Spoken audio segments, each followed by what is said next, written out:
Assalamualaikum warahmatullahi wabarakatuh. Perkenalkan, saya Rubaniatur Rohmah, mahasiswa PPG Daljab Universitas Negeri Malang, mata pelajaran Sosiologi. Sehari-hari saya mengajar di SMA Negeri 1 Blitar. Untuk kegiatan PPL kali ini, saya menggunakan model pembelajaran problem based learning. Silahkan disimak. Assalamualaikum warahmatullahi wabarakatuh. Waalaikumsalam warahmatullahi wabarakatuh. Selamat siang. Apa kabar? Alhamdulillah. Sebelum kita lanjutkan pembelajaran kita, mohon untuk ketua kelas memimpin untuk berdoa. Silakan. Sebelum kita memulai pelajaran sosiologi pada hari ini, marilah kita berdoa menurut agama dan keyakinan kita masing-masing. Berdoa mulai. Berdoa dapat diakhiri. Terima kasih Kevin. Sebelum saya absen, silakan sampahnya dibuang dulu. Ayo sampahnya dibuang. Saya absen dulu.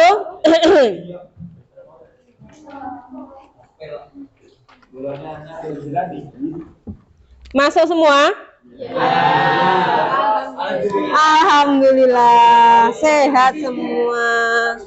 Agatha, Alfariski, Aloysius, Anggun, Audi, Aulia, Kevin, Hadir.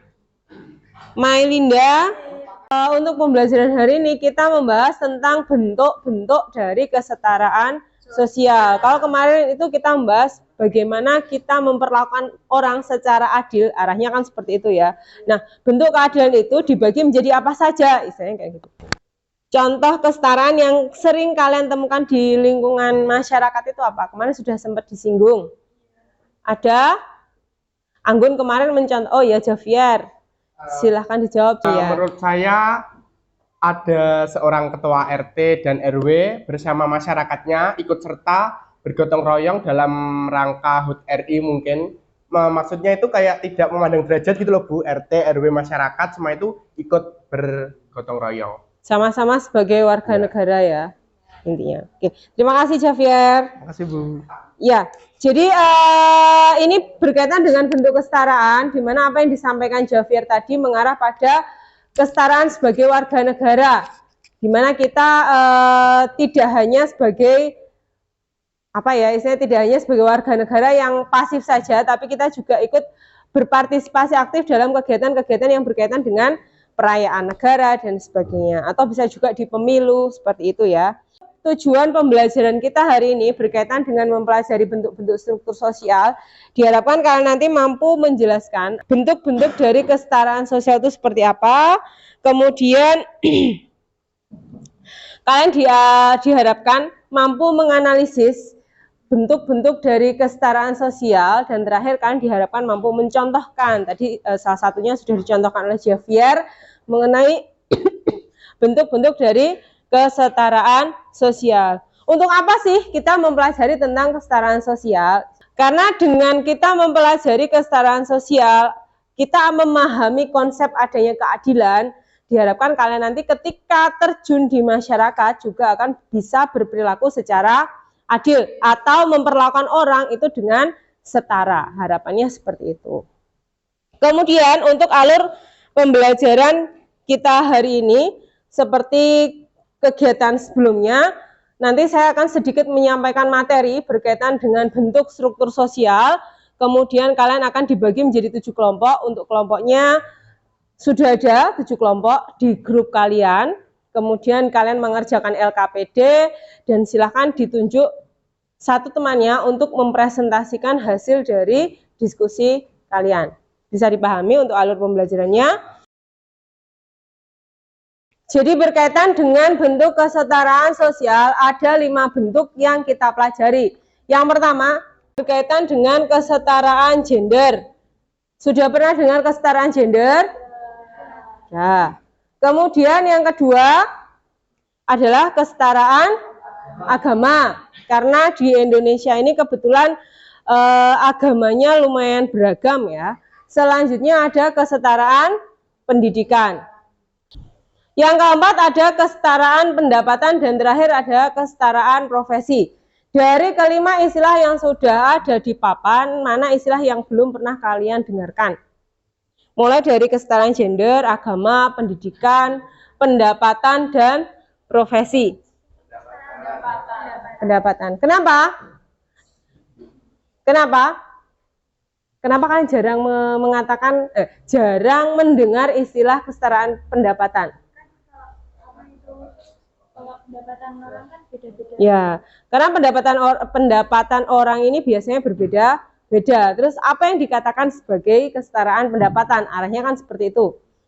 Kita bahas sekarang kesetaraan agama. Nah, seperti yang saya bahas tadi, agama di Indonesia ada berapa? Nah, apa saja? Islam,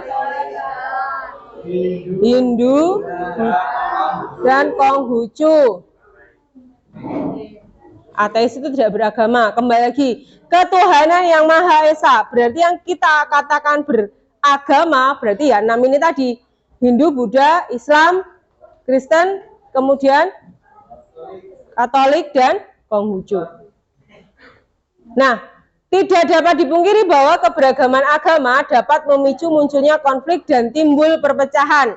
Namun selama masyarakat saling mengembangkan sikap toleransi dan menghormati hak masing-masing umat, maka kerukunan agama dapat terjaga. Berarti kata kuncinya adalah adanya toleransi dan saling menghormati. Jadi kita boleh nggak sih ikut campur urusan agama orang lain? Nggak boleh. Kesetaraan pendidikan. Nah ini, kalau dilihat di infografis yang sudah ada, standar pelayanan minimal pendidikan, ini menurut PP nomor 2 tahun 2018, pemerintah daerah wajib memberikan pelayanan dasar pendidikan. Sekarang pendidikan wajib itu berapa sih? Berapa tahun? Wajib belajar ini kan tidak hanya pendidikan formal ya, pendidikan formal, informal maupun non formal. Sedangkan untuk pendidikan formalnya yang dicanangkan oleh pemerintah yang wajib dilakukan oleh masyarakat ini adalah 12 tahun. Nah, adanya perbedaan pendidikan harus disetarakan, misalnya melalui program beasiswa bagi siswa yang berprestasi dan pemerataan tingkat pendidikan di seluruh wilayah Indonesia. Sehingga harapannya anak-anak dapat mengubah kedudukan atau status yang dimiliki, misalnya dari kelas bawah menjadi kelas atas. Yang kita tahu, subsidi yang dilakukan pemerintah untuk mendukung upaya 12 tahun wajib belajar ada apa? KIP, Kartu Indonesia Pintar. Selain itu, banyak juga beasiswa-beasiswa yang dicanangkan oleh pemerintah biasanya ya, berkaitan dengan prestasi peserta didik. Jadi ketika kalian berprestasi, ini biasanya kan ada dukungan dari pemerintah. Atau misalkan kalian mengikuti lomba, di situ biasanya kan ada hadiahnya biaya pendidikan atau biaya bimbingan dan sebagainya. Nah, ini harapannya kan dengan berprestasi kalian bisa meningkatkan pendidikan yang kalian miliki. Arahnya seperti itu. Berarti kalau kita simpulkan tadi kesetaraan ada berapa? Ada 5. Yang pertama kesetaraan gender, agama, pendidikan, pendapatan, dan profesi atau pekerjaan. Baik, kalau sudah silakan duduk sesuai dengan kelompoknya.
Jadi setelah ini silakan kalian menyampaikan hasil diskusi kalian untuk kelompok 1 dan kelompok 2. Silakan menyampaikan jawaban nomor 1.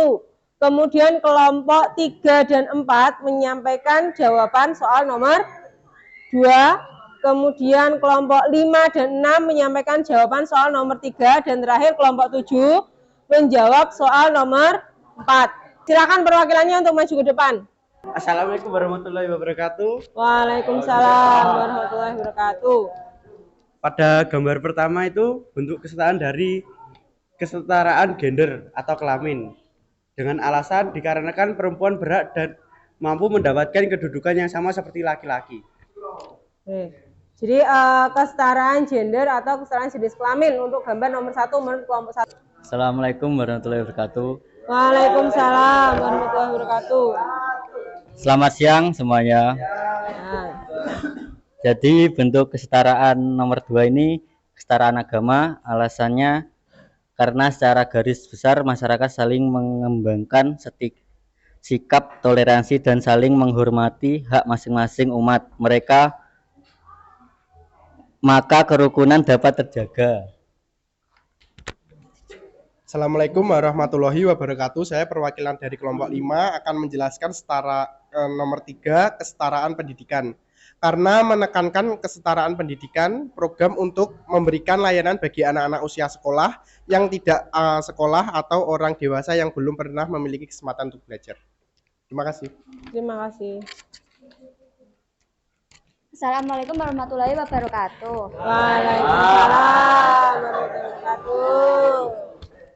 Jadi gambar 3 itu menurut kelompok 6 yaitu adalah kesetaraan pendidikan. Alasannya dalam poster disebutkan bahwa data mengenai pemerataan pendidikan di Indonesia masih menunjukkan data yang menggambarkan ketimpangan atau tidak meratanya pendidikan. Terlihat dari jumlah penduduk buta huruf dan angka partisipasi sekolah. Juga disebutkan mengenai sasana instrumen pelaksanaan pendidikan di Indonesia beserta peran pemerintah dalam upaya mendongkrak kemajuan pendidikan dengan sarpras dan kebijakan. Terakhir kelompok 7. Assalamualaikum warahmatullahi wabarakatuh. Saya perwakilan dari kelompok 7 akan menjawab bagaimana Anda menerapkan kesetaraan agama dalam kehidupan sehari-hari dengan cara menetapkan toleransi yang tinggi pada umat agama lain dan bersilaturahmi tanpa memandang agama lain. Sudah? Sampun, Bu. Terima kasih. Wassalamualaikum warahmatullahi wabarakatuh. Waalaikumsalam warahmatullahi wabarakatuh. Beri aplaus untuk teman-teman yang maju ke depan. Yang kedua, adanya indikator moderasi beragama berkaitan dengan kesetaraan agama. Yang ketiga, infografis tersebut menunjukkan adanya kesetaraan pendidikan. Dan terakhir, bagaimana cara kalian menerapkan kesetaraan agama dalam kehidupan sehari-hari? Yang pertama, dengan cara kita menghormati agama lain. Kemudian adanya toleransi antar beragama. Selanjutnya apa lagi yang bisa kita lakukan? Tidak memaksa orang lain mengikuti atau menganut agama seperti yang kita anut. Dari pembelajaran yang sudah kita lakukan mulai dari awal pendahuluan sampai kalian membahas LKPD, mungkin ada evaluasi dari kalian berkaitan dengan pembelajaran yang kita lakukan hari ini. Silakan siswa boleh, siswi boleh untuk menyampaikan pendapatnya. Pembelajaran pada hari ini berjalan dengan baik. Saya sebagai peserta didik diberikan stimulus untuk mengidentifikasi bentuk kesetaraan yang ada di masyarakat. Namun karena jadwalnya siang hari ini, metode diskusi kurang kondusif, mungkin Bunia bisa menggunakan games untuk memotivasi peserta didik. Terima kasih. Terima kasih, Destia. Jadi demikian tadi evaluasi dari Destia. Terima kasih atas masukannya. Semoga nanti untuk pembelajaran ke depan, baik itu dilakukan pagi hari maupun siang hari, kalian tetap mempunyai antusias yang tinggi gitu ya. Semoga nanti ke depan kita punya menemukan ramuan yang cocok dalam pembelajaran gitu. Saya rasa untuk hari ini cukup. Nanti setelah saya akhiri pembelajaran, silakan tempat duduknya dikembalikan ya, dirapikan kembali. Saya akhiri, assalamualaikum warahmatullahi wabarakatuh. Selamat siang.